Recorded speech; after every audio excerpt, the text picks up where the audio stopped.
This is Broadview. Just to give you some context of where we are, we're about a half-hour drive from Chicago, west of Chicago. See that building over there, with the one with the flag, with the agents on the roof, the mast? That is the Migrant Detention Center that has really become the focal point for two things: protests against Donald Trump's migrant crackdown and also his attempts to put the National Guard here on Chicago streets. Now, it's fairly quiet at the moment. There's a bit of music over there. So a unicorn has just turned up down there, but it's not always this way.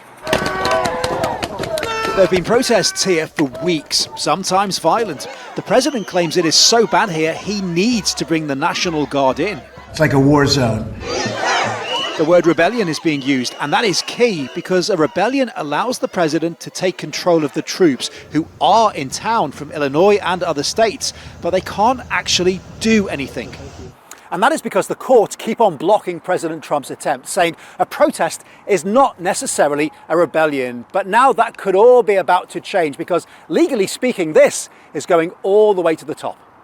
The Supreme Court, the highest in the land and conservative-leaning, heard the president's plea on Friday. Chicago has to respond on Monday.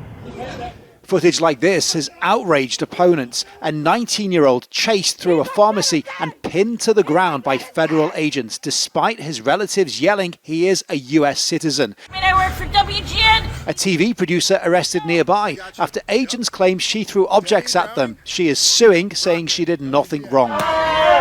And this local pastor praying for the agents on the roof, who then seemingly shot him in the head with a pepper bullet, knocking him to the ground.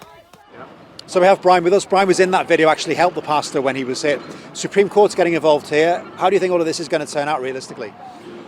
I mean, it's incredibly concerning and scary to have the Supreme Court involved and basically seemingly doing whatever the president kind of wants them to do.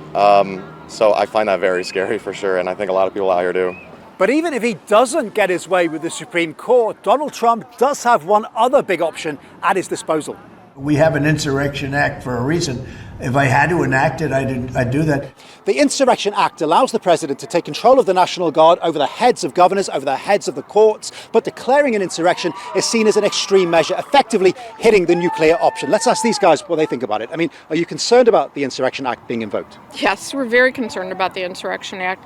They've manufactured chaos in this country so that they could do something like that, and then democracy as we know it is over in this world, in this country. So thank you very much. And for a president who says he is simply fulfilling an election promise, he may ultimately get his way, regardless of what all of these people think. Phil Lavelle, Al Jazeera, Broadview near Chicago. Don't miss out. Get the full picture. Subscribe to Al Jazeera for reliable news, expert insight. Like, share, stay ahead.